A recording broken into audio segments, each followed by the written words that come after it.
Perkenalkan, nama saya Tirsa Palhema. Saya mahasiswa dari Program Studi Pendidikan Bahasa dan Sastra Indonesia, Fakultas Keguruan dan Ilmu Pendidikan, Universitas Hairun, Kota Ternate. Nah, pada video kali ini saya akan menjelaskan tentang hakikat daripada BIPA. Perlu teman-teman ketahui bahwa BIPA adalah kepanjangan dari Bahasa Indonesia bagi penutur asing.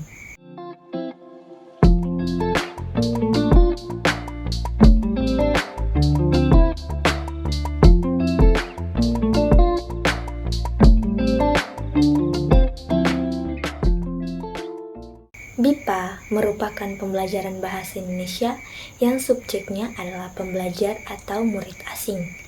Menurut Meida Taftiawati, BIPA adalah pengajaran bahasa Indonesia yang diberikan kepada orang-orang asing yang ingin mempelajari bahasa Indonesia sebagai bahasa asing.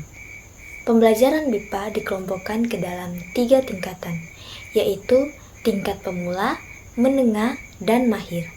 Di dalamnya terdiri dari 4 kompetensi kemampuan berbahasa, yaitu membaca, menyimak, berbicara, dan menulis.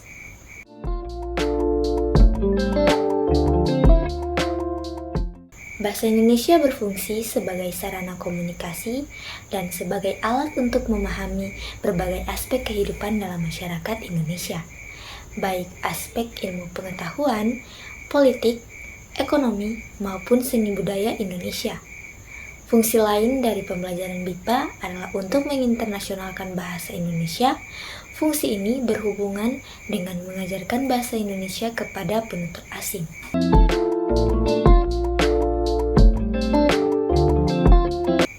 Tujuan pengajaran BIPA adalah agar dapat berkomunikasi dengan menggunakan bahasa Indonesia secara baik dan benar, baik secara lisan maupun tertulis, juga meningkatkan keterampilan menyimak, berbicara, membaca, dan menulis.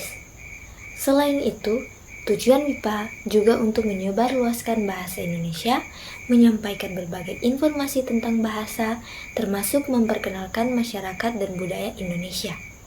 Dengan pembelajaran BIPA, pelajar asing dapat memperlancar berbahasa Indonesia dan mengenal budaya Indonesia dari dekat. Materi ajar bahasa Indonesia merupakan sumber utama yang diajarkan di dalam lembaga-lembaga kursus BIPA. BIPA juga dapat berperan sebagai penunjang keberhasilan diplomasi kebahasaan Indonesia di dunia internasional. BIPA memiliki misi tersendiri, yaitu yang pertama memperkenalkan masyarakat dan budaya Indonesia di dunia internasional dalam rangka meningkatkan citra Indonesia di luar negeri. Yang kedua, meningkatkan kerjasama lebih erat dan memperluas jaringan kerja dengan lembaga-lembaga penyelenggara pembelajaran BIPA baik dalam maupun luar negeri. Yang ketiga, memberikan dukungan dan fasilitas terhadap lembaga-lembaga penyelenggara pembelajaran BIPA baik di dalam maupun luar negeri. Yang keempat, meningkatkan mutu pembelajaran BIPA baik di dalam maupun di luar negeri. Dan yang kelima, yaitu meningkatkan mutu sumber daya penyelenggara pembelajaran BIPA di dalam dan luar negeri.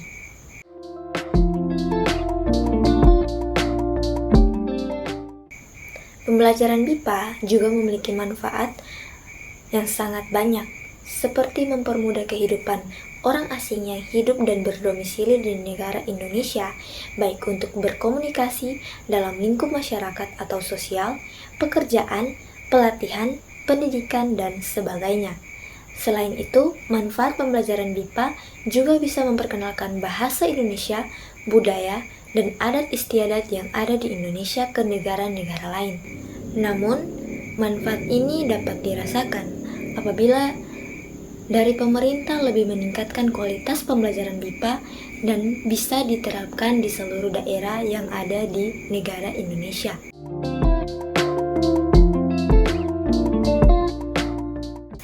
Ruang lingkup pembelajaran BIPA menurut Iskandar Wasid meliputi kebahasaan, kecakapan berbahasa, dan apresiasi sastra. Selanjutnya, sumber ajarannya bisa dari sumber tertulis dan juga lisan. Sumber tertulis meliputi buku, majalah, surat kabar, dokumen, surat, iklan, pengumuman, karya sastra, lagu, dan sebagainya. Sayangnya, bahan ajaran tersedia untuk pengajaran BIPA masih sangat kurang di Indonesia. Sementara saat ini buku-buku BIPA yang tersedia dan dapat diklasifikasikan hanya memiliki 2 kategori, yaitu buku BIPA dengan menggunakan bahasa pengantar bahasa Indonesia dan buku BIPA yang menggunakan bahasa pengantar bahasa Indonesia siswa. Nah, sekian penjelasan tentang hakikat BIPA dari saya. Semoga pengetahuan ini dapat bermanfaat buat teman-teman yang menonton, dan terima kasih.